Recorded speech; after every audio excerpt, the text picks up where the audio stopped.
이제 부산북교회 원로 목사님이신 조수구 목사님 나오셔서 위로의 공동체라는 제목으로 하나님의 말씀 전해주시겠습니다.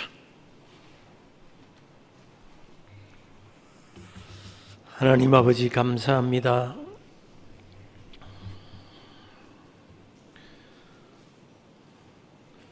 우리가 그렇게 살 수는 없겠지만 우리의 마음의 소원을 가지고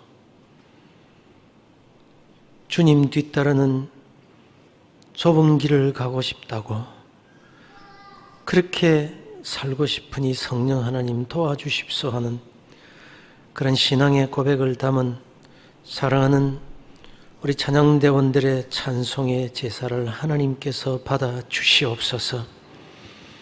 그리고 우리가 그 소원대로 그렇게 살아갈 수 있도록 성령 하나님 늘 함께 하시고 동행하시고 도와주시옵소서. 잠잠한 입술들이 복되게 하여 주시옵기를 원하오며, 또 오늘 이 거룩한 자리, 이 아름다운 자리, 이 복된 자리로 사랑하는 새가족들을 인도하여 주셨사오니 저들의 삶이 이제 주님 만나는 그 순간까지 주님과 동행하는 삶이 되게 하시고, 시마다 때마다 하나님께로부터 받는 은혜와 축복이 가득해서 감사의 조건이 많아지게 하시고, 저들의 가정의 모든 자녀손들에게까지 천대까지 믿음의 유산이 이어지게 하시고, 저들 때문에 구원받는 자가 주위에서 많아지게 하여 주시옵소서. 부족한 종을 성령 하나님의 말씀 전하는 도구로만 사용하여 주시옵기를 원하옵고, 예수님의 이름으로 기도드리옵나이다. 아멘. 사람이 태어나면 자라게 됩니다.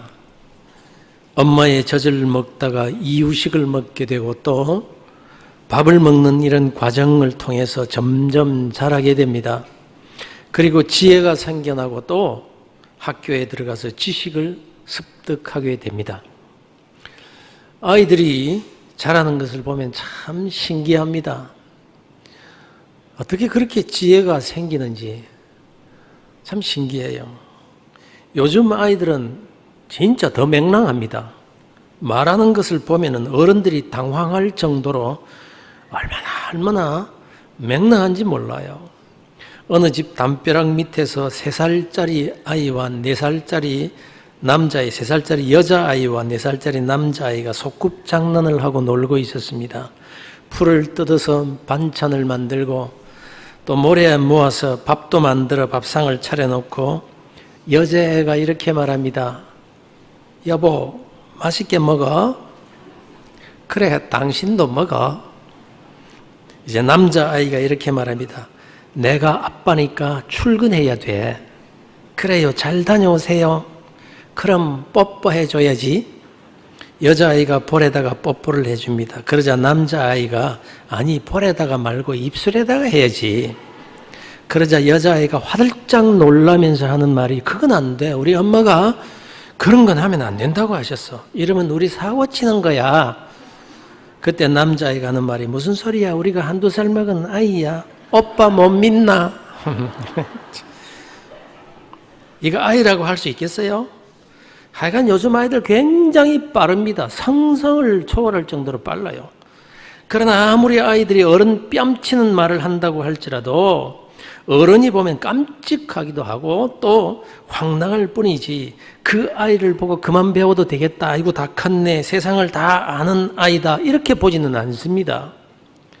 사람이 성숙된다는 것은요, 몸이 자란다고 연륜이 쌓여간다고 지혜와 지식이 많아진다고 되는 것은 아니거든요. 성숙은 사실 누가 가르쳐줘서 되는 것은 아니에요. 특히 사람이 성숙해지는 것은 여러 가지 고난으로 연단되어서 나오는 열매인 겁니다. 가만히 보십시오. 정말 망나니 같은 사람이었는데 어떤 어려움을 만나 고난을 겪고 그 시련의 풀무불 속에 들어갔다가 나오면 달라지는 사람들이 참 많아요. 사람들이 그를 보고 정말 달라졌네, 이야, 다른 사람 다 됐네, 이렇게 되더라는 말입니다. 그러면 사람이 성숙되었다는 뜻이 뭘까요? 물론 성숙이란 육체의 성숙, 성적인 성숙, 또 정신적인 성숙 이런 식으로 나눌 수가 있겠습니다만은 어떤 사람을 두고 저 사람 참 성숙했다, 성숙한 사람이다 라고 할 때는 주로 정신적인 성숙을 의미하고 우리 그리스도인들의 경우에는 특히 영적인 성숙함을 의미한다고 할 것입니다. 그런데 우리도 다 겪어온 일이긴 합니다만 어린아이가 고집을 피우면요 어른들이 못 당합니다. 자기 마음대로 안 되면 길바닥에 그냥 누워버립니다. 아무리 달래고 설명을 하고 협박을 해도 막무가내입니다. 이게 어린아이입니다. 미국이나 서양 사람들은 길바닥에 들어오는 아이에게 설명을 하고 같이 앉아서 스스로 일어날 때까지 타이르면서 기다려 주고 하더라고요. 요즘 우리 젊은이들은 그렇게 하는 부부들이 많이 있다고 합니다만 옛날에는요 대여섯 명 낳지요. 심지어는 10명까지 낳은 우리 집사람이 형제가 10명이거든요. 10명까지 낳아가지고 키울 때는요 길에 들어 누우면요 그냥 찰스덕 한 대 올려 붙이거나 막 질질질 그냥 끌고 가든지 아니면 뒤도 안 돌아보고 그냥 휙 가버립니다. 막. 그러면 누웠던 아이가 깜짝 놀라 일어나가지고 그냥 악을 쓰면서 엄마 따라가는 그런 일들. 어린아이들이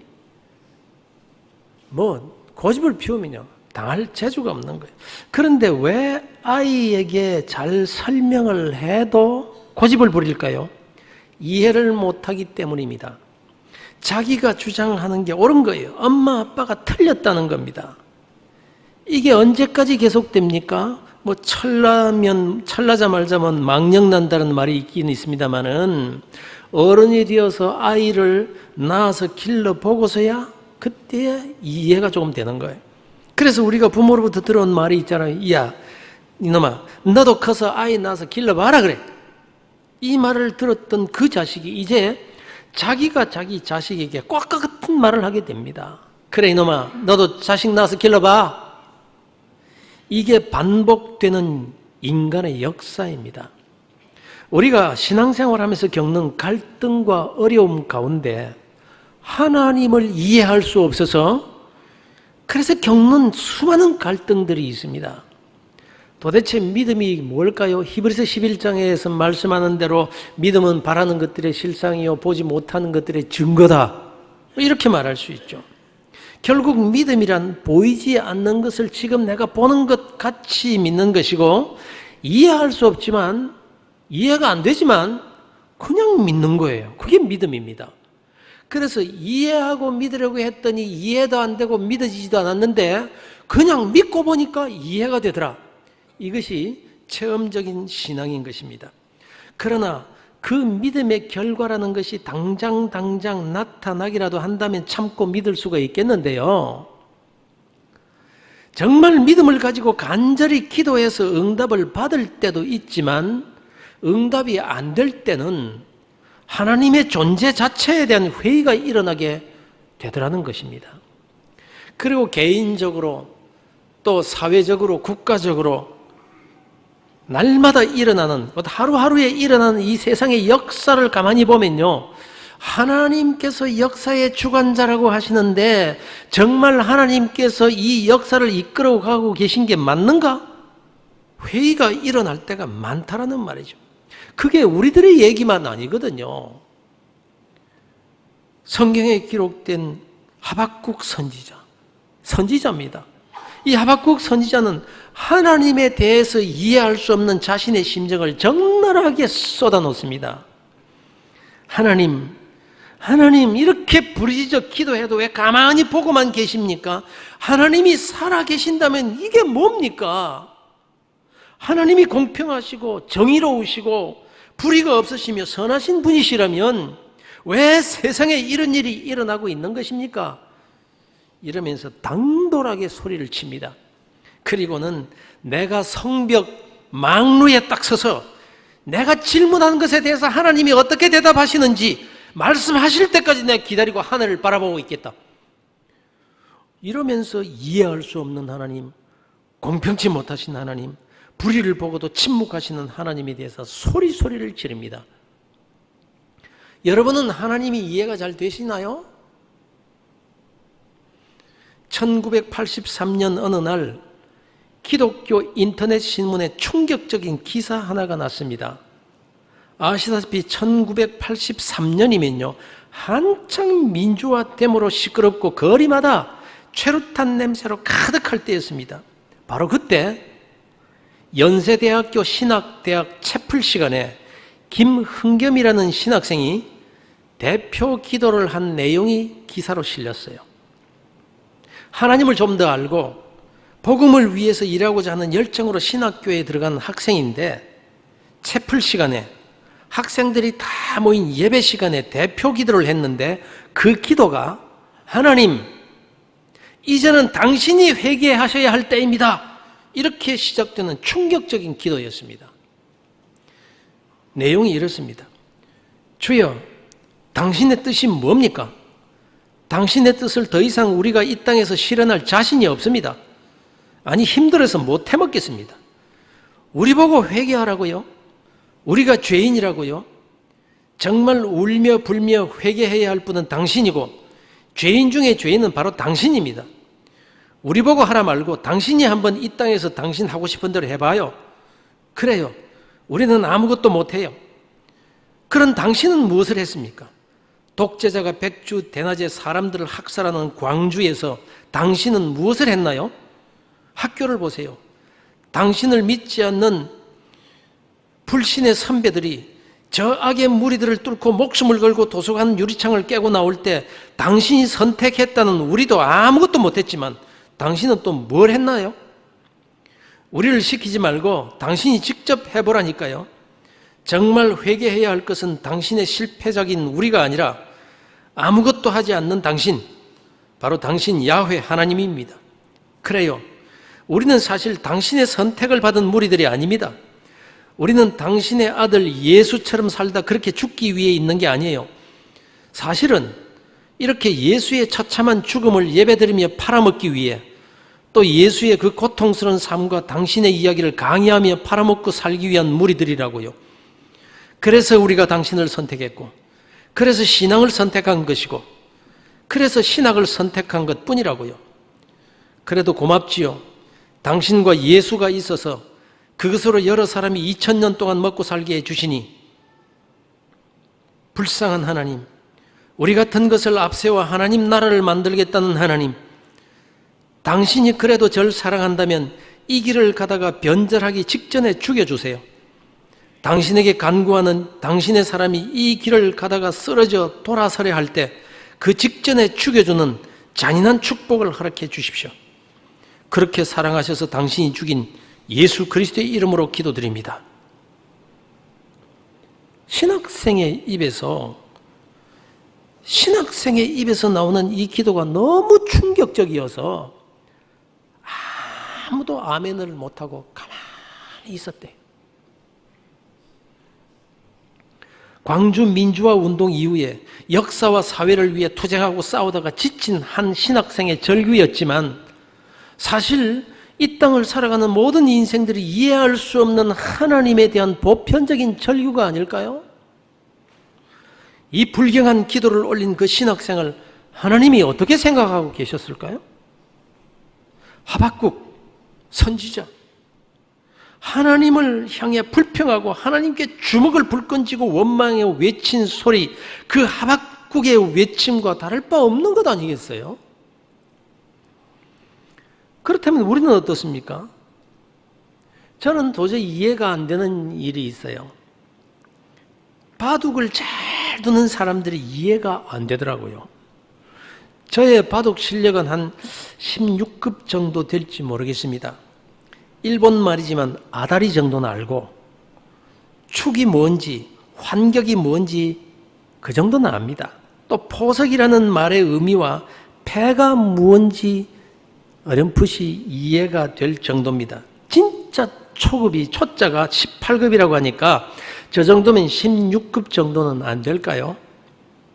그렇다고 봐주십시오. 그런데 아무리 생각해도 이해가 안 되는 것은 바둑을 잘 두는 그런 몇 단 되는 사람들이 바둑을 다 두고 나서 알을 전부 걷어서 통에 담아놓고는 방금 전 자기들이 둔 그 판을 다시 처음부터 그대로 복귀를 해서 둔단 말이에요. 그대로. 이해가 안 돼요, 나는. 여러분은 이해가 되는지 모르겠습니다만 이해가 안 돼요. 우리는 바둑을 두고 있다가도 누가 툭 쳐서 바둑판이 흔들려 버리면 방금 내가 어디 놓았는지를 몰라요. 그래서 잘 됐다 하고 막 다 죽게 된 말을 안 죽게 만들어 놓고서는 그게 맞다고 막 우기고 그렇거든요. 나만 그랬나? 예? 그런데 처음부터 복귀를 하다니 그대로 16급은요 2급만 돼도 그가 두는 바둑을 이해할 수 없어요. 16급은요 죽었다 깨어나도 아마추어 3단 4단이 바둑알을 놓았을 때 왜 저기에 저 돌을 놓는지 모릅니다. 하물며 프로 8단 9단 10단이 알을 놓으면 왜 저기다가 놓았는지 도무지 알 수가 없지만 그 사람들의 눈에는 다 보이는 거예요. 하물며 하나님, 내가 이해 못하는 것이 정상 아닐까요? 아니 그래야만 되는 게 아닐까요? 내 머리로 이해가 되는 하나님이라면 우리가 믿을 게 뭐가 있겠어요? 그럼에도 불구하고 우리는 이해 안 되는 하나님 때문에 갈등할 수밖에 없더라는 말입니다. 그러나 김흥겸이라는 신학생이나 하박국 선지자가 하나님이 계시다는 것을 믿지 못해서 이런 소리를 지른 것이 아니라는 것을 우리가 잘 압니다. 하나님이 계신 것도 믿고 그분이 창조주이시며 우주 만물을 운행하시며 역사를 주관하신다는 것도 믿습니다. 심지어 하나님께서 나를 사랑하고 계신다는 것을 믿고 있기 때문에 그래서 더욱더 갈등이 생겨서 그냥 이렇게 소리를 지르는 거예요. 하나님이 살아계신데, 하나님이 역사를 이끌어가고 계신데, 아니 하나님이 나를 사랑하고 계신데 왜 세상이 이러며 왜 하나님께서 나를 이렇게 대우하시느냐는 거예요. 그래서 더 견딜 수 없는 신앙의 갈등이 우리 그리스도인들에게 일어나는 거예요. 그러나 사랑하는 성도 여러분, 내가 인정을 하든 안 하든, 내가 이해를 하든 못하든 하나님은 살아계시며 하나님께서 뜻대로 역사가 이루어 가시고 있는 것이라면 이 피할 수 없는 현실 앞에서 우리는 어떻게 살아야 하는 걸까요? 이해 안 되지만, 그러나 하나님은 살아계시고 하나님께서 역사를 주관하고 계시는 이 세상이라면 이 세상에서 우리는 어떻게 살아야 하겠느냐는 것입니다. 우리를 향하신 하나님의 사랑에 대해서 독생자를 주신 사랑이라고 합니다. 이 사랑을 다 이해할 수 없겠지만 독생자를 우리에게 주신 하나님의 사랑 다 이해할 수 없겠지만 그래도 자식을 낳아서 길러보면요 어렴풋이라도 독생자를 주신 아들을 주신 하나님의 사랑에 대해서 조금 이해할 수 있게 될 것입니다. 1997년 8월 김포공항을 이륙한 대한항공 여객기 한 대가 괌에서 추락을 해서 228명이 사망한 사고가 있었습니다. 승객 가운데 장래가 촉망되던 정치인 한 사람이 있었는데 기억하시는 분이 계실지 모르겠네요. 당시 평민당 광주 의원이었던 신기하 의원입니다. 이분 이야기를 하려는 것이 아니라 신기하 의원의 어머니 이야기입니다. 신기하 의원이 추락사고로 숨지자 늙으신 어머님에게 아들이 죽었다고 말을 할 수가 없어서 숨기고 있었어요. 그러나 끝까지 숨길 수가 없잖아요. 그래서 어쩔 수 없이 말씀을 드리게 됩니다. 그러자 그 소식을 듣자마자 어머니는 통곡을 하시더니 그때부터 곡기를 끊으십니다. 그리고는 그로부터 자식의 이름을 부르고 울며 부르다가 50일 만에 세상을 떠나십니다. 그래서 부모가 죽으면 땅에 묻지만 자식이 죽으면 가슴에 묻는다고 하는 거예요. 그런데 하나님은 당신의 손으로 자기 독생자를 죽음 속으로 던지십니다. 그 이유가 저와 여러분을 위해서라는 거예요. 하나님이 나를 사랑하셔서라는 겁니다. 자신의 손으로 하나님 당신의 독생자를 죽이시면서까지 나를 사랑하신다면, 내가 그렇게 가치가 있는 존재라면 그토록 나를 사랑하셔서 독생자를 죽이시기까지 하셨다면 참 감사하긴 한데, 그런데 왜 내게 이러시느냐는 거예요. 왜 나를 이대로 버려두시는 것이며, 왜 내 기도를 들어주시지 않는 것이며, 왜 고통 가운데 신음하고 있는 나를 그냥 내버려 두시고 보고만 계시느냐라는 거예요. 사랑하는 성도 여러분, 그러나 그래도 여러분 믿으셔야 합니다. 그래도 믿음을 잃지 마셔야 합니다. 왜냐하면 역사적으로 나보다 더 큰 고통과 더 큰 고난과 도무지 이해할 수 없는 상황 가운데서 믿음으로 승리한 사람들을 성경에 소개해 놓으시고는, 지금은 이해할 수 없지만 고통에도 뜻이 있고 견딜 수 없는 아픔에도 하나님의 사랑이 있고 하나님의 눈물이 거기에 있고 하나님의 은혜가 숨겨져 있음을 증거해 주시기 때문이라는 거예요. 요셉이 그랬습니다.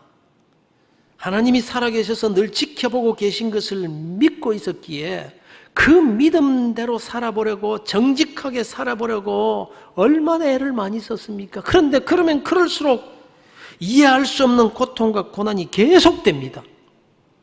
그 결말이 해피엔딩이니까 우리가 뭐 잘 느껴지지 못하고 있지만, 그러나 그 당시에 그렇게 엎친 데 덮친 경우로 아무리 내가 하나님의 말씀대로 살아보려고 애를 써도 자꾸 문제가 생기고 도무지 하나님 살아계신 것 같지 않게 느껴질 때에, 그때 요셉의 심정이 어땠겠습니까? 하나님에 대한 요셉의 고통과 갈등이 나보다 못했으리라고 생각할 수 없는 거예요.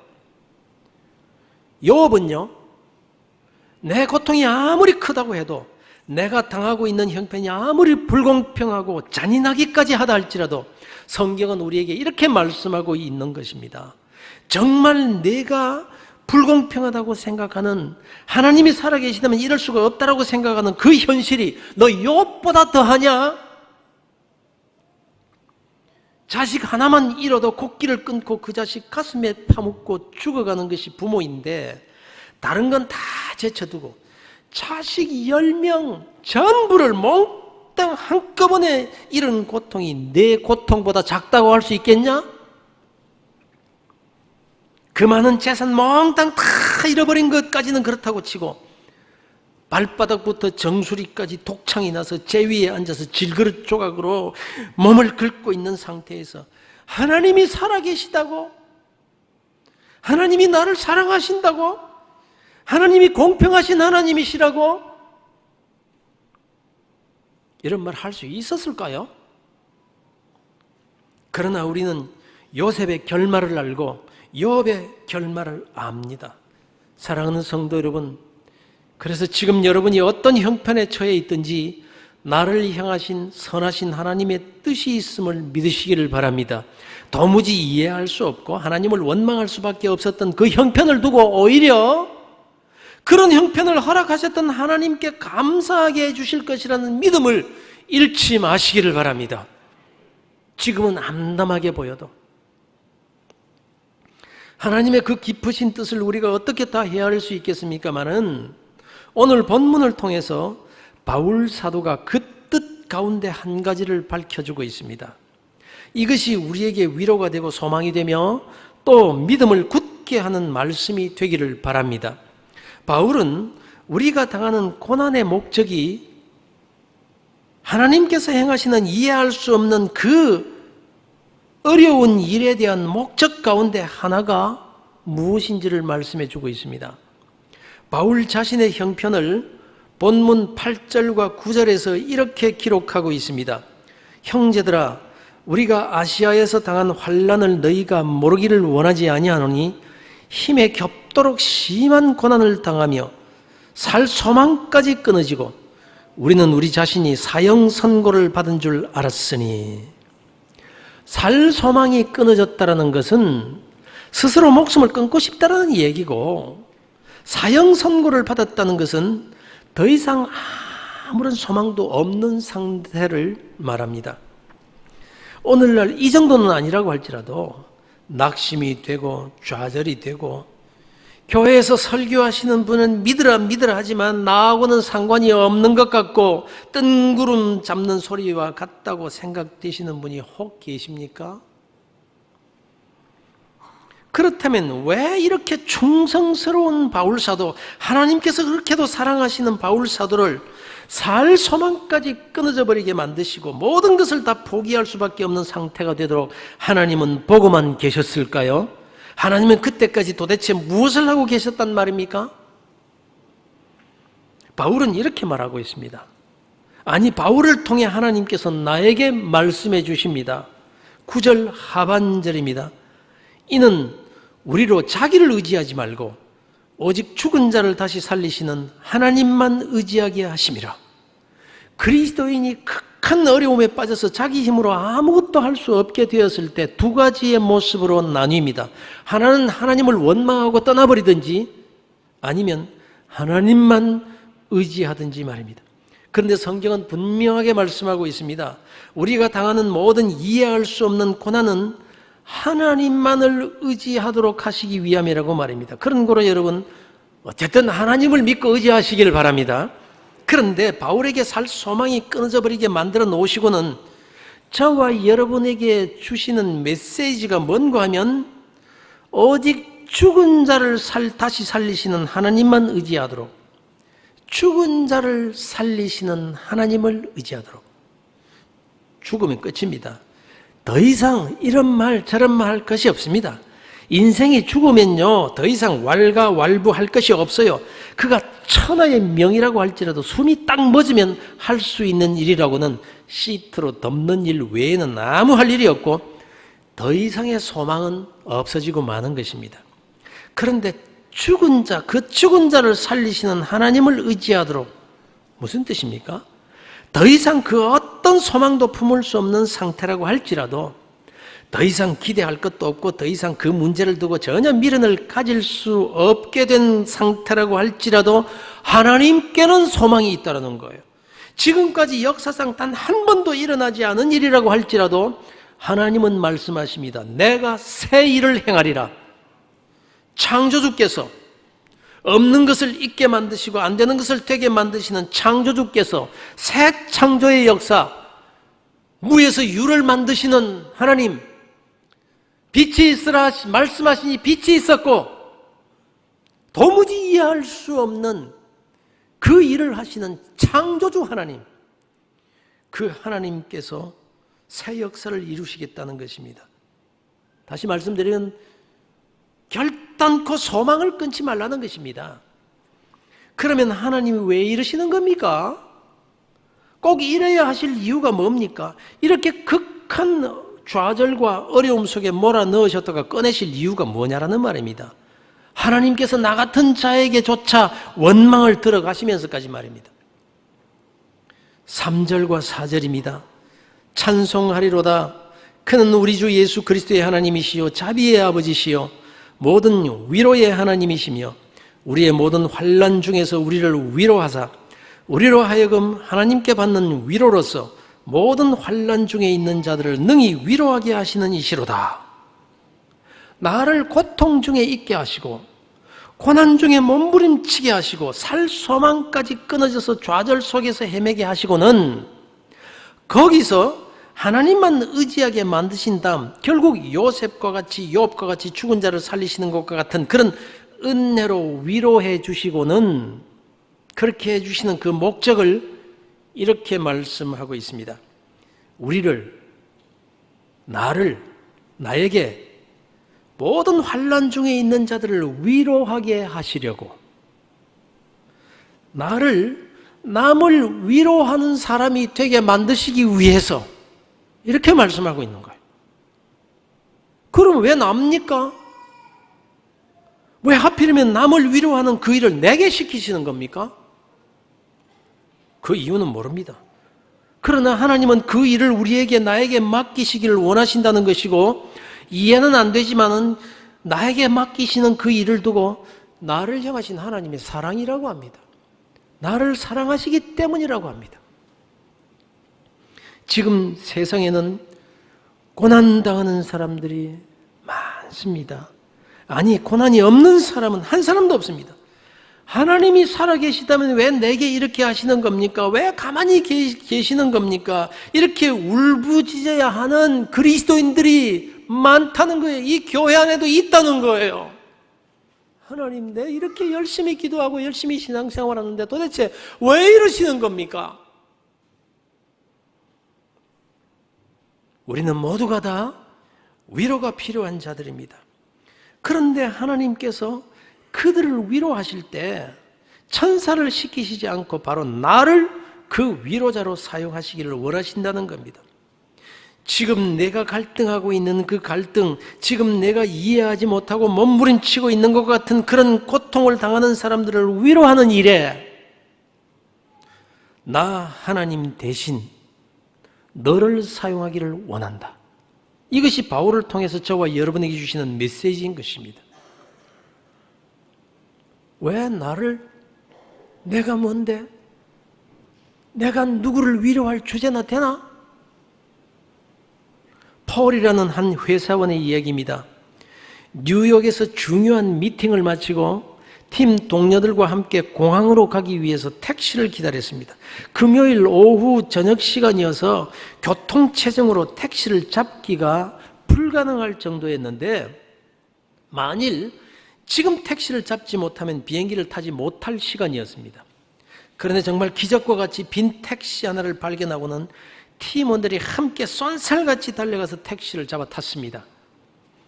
그런데 너무 서두르는 바람에 길가에서 노점 장사를 하고 있던 한 할머니의 야채 과일 박스를 쳐서 과일과 야채가 길바닥에 굴러서 다 쏟아져 버렸습니다. 너무 급한 나머지 동료들이 택시를 탔는데 폴은 멈칫 뒤를 돌아봅니다. 동료들이 빨리 타, 빨리 타! 이 택시 안 타면 비행기 놓쳐! 라고 소리를 지릅니다. 망연자실하고 있는 할머니를 두고 그냥 갈 수가 없어서 폴이 손짓으로 동료들을 먼저 보낸 후에 할머니에게 다가갔습니다. 과일과 야채가 길바닥에 쏟아져 굴러다니는데 할머니는 가만히 앉아서 울고만 있습니다. 근데 할머니를 자세히 보니까 앞을 보지 못하는 시각장애인이었습니다. 그래서 그냥 울고만 있었던 것입니다. 폴은 야채와 과일을 다 정돈한 후에 지갑에서 돈을 꺼내서 할머니 손에 쥐어주면서 할머니, 이 돈이면 과일과 야채 값으로 충분할 거예요. 이러면서 손을 꼭 잡아드렸습니다. 그때 폴 쪽으로 얼굴을 들면서 할머니가 이렇게 묻습니다. 저 예수님이시죠? 예수님 맞죠?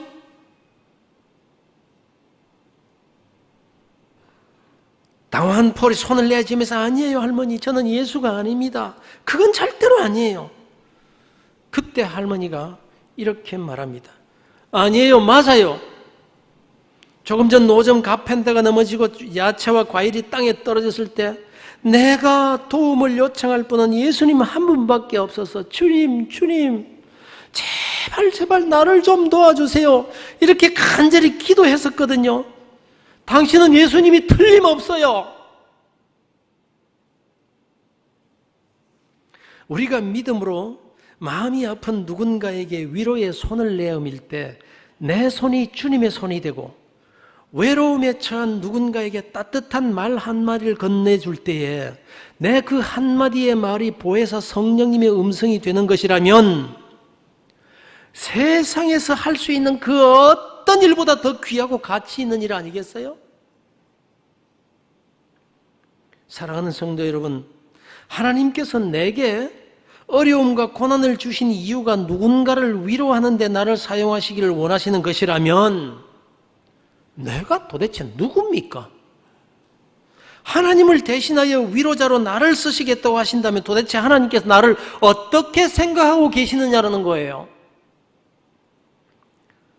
나를 위로자로 쓰시기 위한 것이 목적이시라면, 그래서 내게 고난을 주신 것이라면 내가 만난 고난 앞에서 이해할 수 없다고 괴로워하면서 이 문제 좀 해결해 달라고 기도하는 것보다 미리 먼저 누군가를 찾아가서 위로하는 일을 시작해버리면 어떻게 될까요? 하나님께서 나를 계속 고난 가운데 두실 필요가 없어지는 것 아닐까요? 교회는요, 위로의 공동체입니다. 교회 안에는 위로가 필요한 자들이 많습니다. 아니, 그래서 하나님께서 우리를 교회로 부르시고는 서로 위로받고 위로하라고 부르신 거예요. 나에게도 위로가 필요하지만 하나님은 나를 주님을 대신한 위로자로 사용하시기를 원하십니다. 바로 나를 말입니다. 여러분, 누군가를 위로하는 일을 시작해 보시지 않겠습니까? 나에게 위로받을 자를 찾으시면 보일 것입니다. 아니, 위로받지 않아도 될 사람은 없어요. 그런데요, 대단한 일로 생각하지 마시라는 거예요. 대단한 일 말고요, 그냥 말 한마디, 따뜻한 미소, 손 한 번 더 잡아다 주는 일. 그런데 대부분 못합니다. 아니, 안 합니다. 그게 대단한 일로 여겨지지 않아서 말입니다. 그리고 내가 뭘, 이 생각 때문에 말입니다. 여러분, 시작이 반입니다. 그리고 결코 그 말 한마디가 작은 일이 아니라는 것입니다. 교회 전체의 영적 분위기를 송두리째 바꾸는 일의 시작은 어떤 대단한 부흥 집회를 통해서가 아니라 바로 나에게서 나오는 말 한마디로부터 시작되는 거예요. 그리고 내가 뭘 일어난 한 교회의 변화는 일어나지 않을 것입니다. 찬송하리로다. 그는 우리 주 예수 그리스도의 하나님이시요 자비의 아버지시요 모든 위로의 하나님이시며 우리의 모든 환난 중에서 우리를 위로하사 우리로 하여금 나로 하여금 하나님께 받는 위로로서 그 위로 가지고 모든 환난 중에 있는 자들을 능히 위로하게 하시는 이시로다. 참 내가 하나님께 대단한 존재입니다. 내가 뭔데? 내가 누구이기에? 기도하십시다.